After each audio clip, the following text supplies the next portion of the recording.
കഴിഞ്ഞ വീഡിയോയിൽ ഞാൻ പറഞ്ഞിട്ടുണ്ടായിരുന്നു അടുത്ത ആറാട്ടുപുഴ പൂരത്തിൻ്റെ വീഡിയോ ആയിരിക്കും എന്നുള്ളത്.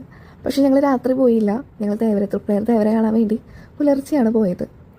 വൈകുണ്ഠ ദർശനം അല്ലെങ്കിൽ ഭൂമിയിലെ ദേവസംഗമം എന്നും പറയും. എല്ലാ പൂരങ്ങളുടെയും മാതാവ് ആറാട്ടുപുഴ പൂരം. ഇത് ദേവന്മാരുടെ ഒരു കൂട്ടായ്മയാണ്. അടുത്തുള്ള ക്ഷേത്രങ്ങളിൽ നിന്ന് ദേവന്മാരുടെ വൻ സാന്നിധ്യം കണക്കിലെടുക്കുമ്പോൾ തൃശ്ശൂർ ജില്ലയുടെ വിവിധ ഭാഗങ്ങളിൽ നിന്നുള്ള വിവിധ ക്ഷേത്രങ്ങളിലെ 108 ദേവന്മാർ ഒരിക്കൽ പൂരത്തിൽ പങ്കെടുത്തിരുന്നു. എന്നാൽ ഇപ്പോൾ 23 ദേവന്മാർ മാത്രമേ പൂരത്തിൽ പങ്കെടുക്കുന്നുള്ളൂ.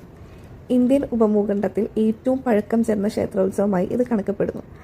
ആറാട്ടുപുഴ പൂരത്തിൽ പങ്കെടുക്കുന്ന പ്രധാന ദേവതകൾ പൂരകത്തമ്മ തിരുവടി, ചേർപ്പ് ഭഗവതി, തൃപ്രയർ തേവർ എന്നിവരാണ്. ഇപ്പോൾ ഈ പറഞ്ഞതൊക്കെ ചെറിയൊരു ഐതിഹ്യമാണ് കേട്ടോ.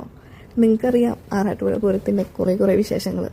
അതെത്ര പറഞ്ഞാലും മതി വരില്ല എന്ന് പറയാം. സത്യം പറഞ്ഞാൽ ഇതിൽ കാണേണ്ട കാഴ്ച ഈ സംഗമം തന്നെയാണ് കേട്ടോ. കാരണം ഭൂമിയിലെ ദൈവസംഗമം, അതുപോലെ ഞാൻ നേരത്തെ പറഞ്ഞ പോലെ വൈകുണ്ഠ ദർശനം എന്നത് പറയപ്പെടുന്നുണ്ടെങ്കിൽ അതിന് കുറേ കാരണങ്ങളുണ്ടാവും. തൃപ്രയർ ദേവരെ കാണാൻ തന്നെ ആ ഒരു സമയത്ത് ആൾ വന്ന് നിൽക്കുമ്പോൾ അവിടെ ഉണ്ടാവുന്ന ആ ഒരു ഫീലും പോസിറ്റീവും ഒക്കെ ഒരു വൈബ് തന്നെയാണ്. അതറിയണമെങ്കിൽ നിങ്ങൾക്ക് അന്ന് ആ ഒരു ദിവസം ആ ഒരു നേരത്ത് തന്നെ വരണം.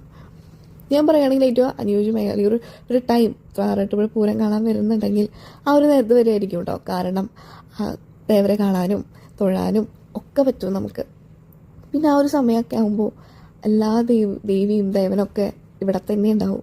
നിങ്ങൾ പറഞ്ഞു കേട്ടിട്ടുണ്ടോ എന്ന് എനിക്ക് അറിഞ്ഞുകൂടാ. ഈ മരിച്ചു പോയവരൊക്കെ ആ ഒരു സമയത്ത് വരുമെന്ന് പറയുന്നത് കേട്ടിട്ടുണ്ട്. അവരെ കാണാൻ വേണ്ടിയാണ് നമ്മളെല്ലാവരും വരുന്നത്. എവിടേക്ക് ആറാട്ടുപുഴയ്ക്ക് ആ സമയത്ത് വരുന്നത് എന്നും പറയണത് ഞാൻ കേട്ടിട്ടുണ്ട്. നിങ്ങൾക്ക് എങ്ങനെയാണെന്ന് എനിക്ക് അറിഞ്ഞുകൂടാ. അപ്പോൾ